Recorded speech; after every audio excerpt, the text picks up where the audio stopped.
Now I'm seeing some decent germination in this food plot. This is one of our hunting plots, brand new plot for this year. And we've taken care of it, taken care of our weeds. We had buckwheat coming in on here, and because it's a new plot, we have a lot of work to do. We've really hit it with plot start and plot till to work up the soil here a little bit. But we don't till anything. I don't want to bring up more weed seeds, don't want to bring up poor soil from down below.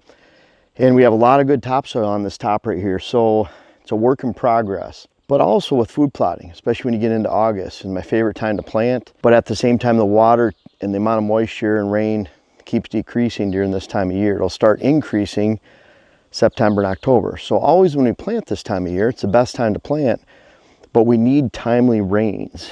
And I can see some germination starting to come in here. That germination is okay, but there's a lot of seeds here waiting in the seed bank down here to germinate. We've had two rains, one 1.3 inches and one that was 0.4 inches. So we've had a couple inches of rain, but it's really not taking that strong. You can see, like here's a little bit of a brassica coming in right here. And you'll see these scattered throughout here. They're actually kind of hard to find. They are coming up, but again, very, very light. So what I'm seeing here is that we might have to save this food plot. And we have a rain forecast. You can see some of the ones right down here where there's more debris, where we had more buckwheat. You'll see more germination of plants that should be germinating coming into this new crop right here. So we do have germination taking place, but it's real light. They call it $1 million rain in farming, where you get things planted or they're coming along, and if you don't get rain within this week, then you're going to have a total loss. And for farmers, that can be millions of dollars. For us, it's not as important, and we can always change and modify, and that's what I want to talk about. We have some rain forecasts. We're shooting this on Monday. We have some rain forecasts, pretty good rain Wednesday, Thursday, Friday, and by pretty good, we're not talking 25%, 40%, 25%. We're talking about 80-some percent, 65%, 45%. So it's like you need 3 good days off in this time of year to get 1 good day of rain. If we get that rain, that's our $1 million rain. That'll keep this going. It'll germinate whatever seeds are germinating. You'll even have seeds that are in here that are germinating very, very slowly. They haven't had that moisture and they're just waiting to pop. And also when we start digging around some of the vegetation, you'll find that where the vegetation is, and this buckwheat crop was not a great buckwheat crop. It's very small, it's off to the side from a lot of our food plots. So it got picked on a little bit more, we planted it late start with a new spot. It was does this year. But bottom line is, all is not a loss. And so if we don't get our $1 million rain this weekend, then I'm looking at, we'll immediately start to look at this, and I'll start to say, hey, there's some briars coming in here. Maybe I don't want these briars in this field. And that seems to be the primary weed that's in here, if any, that's starting to come back in and fight for survival. So we've sprayed in here pretty well. But what I'd probably do is I'd come in here just so that I can take care of these briars that are coming in. You have to make that decision. Do I want to take care of the briars and not have them in the food plot? So then I have to assess your weeds. If I'm looking at weeds and that weed percentage is 50% of the field, if it's 1/3 of the field, then I need to take care of them. And it's okay if I have crops that are coming in that will compete with them quickly, but if I'm going to plant again, say this weekend, and those crops are not going to come in strong for about 2 weeks, then I'm 3 weeks behind any of these briars that are viable and growing right now. So now I have to turn around right now and look at this field. And I look at that there's a lot of open areas. It's the first time we've come down to this field, so I'm kind of assessing this as you're seeing it. You see a lot of briar growth over here on the side, which makes sense because it's up against where there's a lot of briars, where you've cut briars out and killed them. I would say the majority of this side has no briars on it. I'm gonna look at it like, and I'll ask Dylan what he thinks. He'll give me a straight answer whether he agrees with me or not, which is nice. He's not a yes person, which is a good thing. I don't like yes people. So the thing is, I'll look at this and I see there's enough germination. We get that rain this weekend, then I'm not going to have to worry about these briars. I'd say the briars to me are about 20% of the field. And so when I don't see that they're starting to approach a majority of the field, then I'm not going to worry about these, even if we don't get that rain this weekend. Then I'm going to worry about reseeding. Dylan, what would you think on those briars? There's quite a bit in here. I would probably nuke it one last time and start fresh. Okay. And that's, that'll be the option. And the one reason I look at it with briars compared to pigweed or water hemp, even goldenrod, ragweed, briars are one component of this that the deer will browse on going throughout the hunting season. So briars are consistent November, December, January, February, March forage, and to have them in the field wouldn't be as bad as other things, but they're still not the intended forage. So it's a little bit of a balance either way. I wouldn't be as opposed to having the briars in here, but again, I don't want the briars to take over. So if we don't get immediate rain, we might have to make decisions, different decisions going forward. Sorry for interrupting, we'll be right back, but it's getting close to fall planting season. We have some of our favorite blends, some newer blends, Big Boost 365. We have our Power Greens 365, those have the perennial base.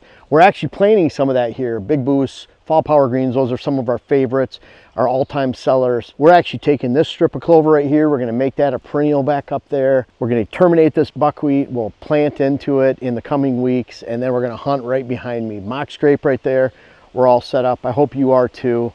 Check out Pure Wildlife Blends. Now back to the video. So I'm looking at a plot like this. I'm not looking at it like we seeded this with a clover base, our perennial base, and then a green blend on top. So that green blend has vetch, has a little bit of rye, has peas, buckwheat, and then tillage radish. So it's got a really good oomph for that early season.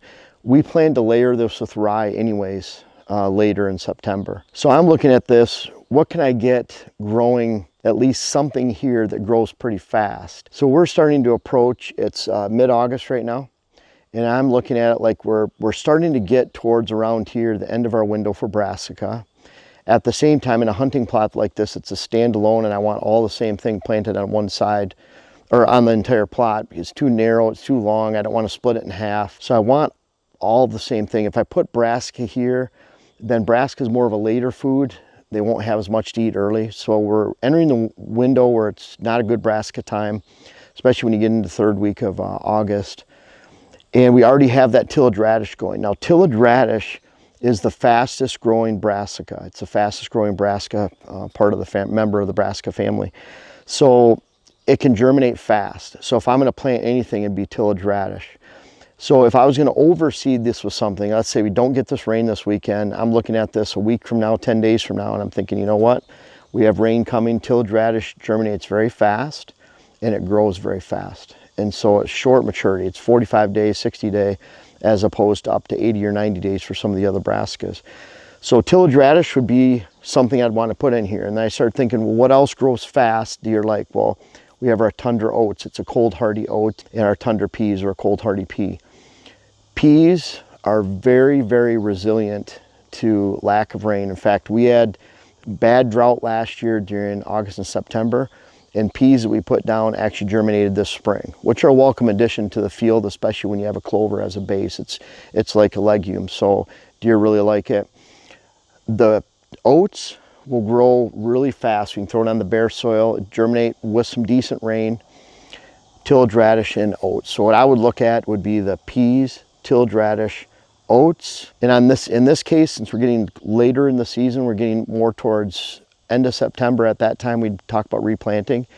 I'd probably go with 50 to 70 pounds of oats per acre, a little bit higher when you're mixing it with other things, where if it was a standalone this time of year, I might go more like 100 to 120 and then follow it with rye later. But I'd probably go with 50 to 70 pounds of oats per acre. Peas, I'd probably go 50 to 70 pounds of peas per acre, and then I'd add about 5 pounds of tillage radish. It's a little bit different because tillage radish, you only need 12 to 15 pounds per acre, depending on if it's broadcast or drilled. Drilled is less, to have an entire acre's worth of tillage radish. So tillage radish, I would go lighter, a third of an acre. So I'd be looking at, as it contributes this time of year with seeding rates, I'd want to go a third of an acre with peas, third of an acre with oats, and third of an acre with tillage radish. I would throw that over this. The peas and the oats, if they germinate, before winter, then they die out over the winter. And that's a good thing because we don't have that residual for the following year. Tillage radish dies out over the winter. In fact, it dies usually before December. Sometime around there it turns yellow, and it creates that big tuber that goes down the ground, breaks up the soil. So all of those will be gone before next spring, and they won't hinder the perennial base that I have in here of different types of clover, alfalfa, bird's foot trefoil, and chicory. So that's what I would narrow it down to. And then of course, sometime third week of September, I'll add about 150 pounds of rye per acre. That'll stay green throughout the entire winter, unlike the oats, the peas, and the radish, and at least give the deer something in the spring before the clover even wakes up. So that's what I'd look to do to save this plot. And heck, if nothing else, if we get some rain this weekend, then we don't get any for a month and everything just shrivels up, I'd come in here probably about the third week of September, which for you down in Kentucky or Tennessee might be your second week in October, your middle of October. But I'd spread about 200 to 250 pounds of rye and enjoy the season. And through all that, if we look at it like these briars are really taking over, then we look at nuking them, and I'd probably go with just the oat, pea, rye, maybe tillage radish, and then adding rye and layering it later. I like adding that rye because if the deer hit it early and pound it, and you have that open soil, then the rye will fill in really nicely and offer something green for the entire year, and especially in the spring when there's nothing else green. Alfalfa wakes up after clover, and the clover wakes up after rye. So the rye is always green, provides something for often 2 to 4 weeks before clover in the spring. So I look at this area right here. You see some briars starting to come in, but then you see big open areas like this and over into Dillon, and you can see all the germination right here. And it's interesting, this area is a little bit shaded more for, I'd say, the first 2/3 of the day, and then the sun gets right over here and sets right over here.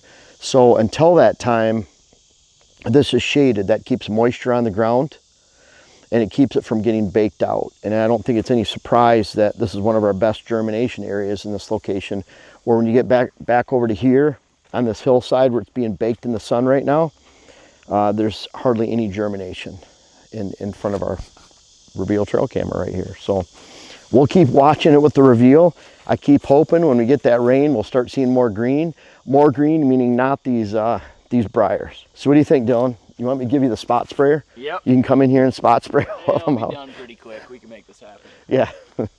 But anyways, those are some options for redoing a hunting plot. You know, there's no set way. And I think a lot of times people take my advice online and they take one sentence out of the 4-paragraph explanation and run with that.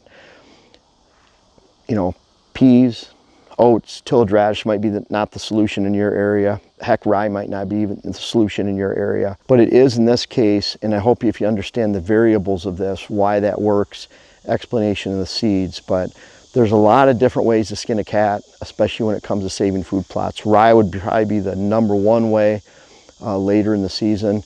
But bottom line is, right up in that little cluster of gray dogwood up on the hill, we're putting a redneck gilly blind. So we're gonna slide that in on a little platform. It's gonna barely stick out above that gray dogwood. And then you can see this pinch point we left of shrubs right here. Those deer come right through here and give us a nice 25-yard shot from the front of the blind that will be right up there. So this is an entire picture. We can't afford for this not to work. We'll get it to work, but it's gonna take some patience and some babysitting, and we're gonna enjoy hunting over this fall. Hey everyone, thank you so much for watching the video. I appreciate you watching the videos. We have over 600 articles on whitetailhabitatsolutions.com. It's all free. And I also appreciate those of you that check out our books. I have 5 books starting from 2012. We have web classes on the site, whitetailhabitatsolutions.com. Check out Pure Wildlife Blends. I really appreciate you guys that have already purchased our seed. We've had thousands of people. We've shipped to 48 states. We have digital land management through whitetailstrategy.com. That's taking all these ideas and concepts I put in the YouTube videos and digitally transforming your land for you. And then finally, we have our clients and client visits. We'll visit over 300 clients as a group this year. We visit anywhere in the country. Boots on the ground is always the best, but we have a lot of ways to help you, from free to client visits and all in between. Check us out again, whitetailhabitatsolutions.com, Pure Wildlife Blends, and whitetailstrategy.com.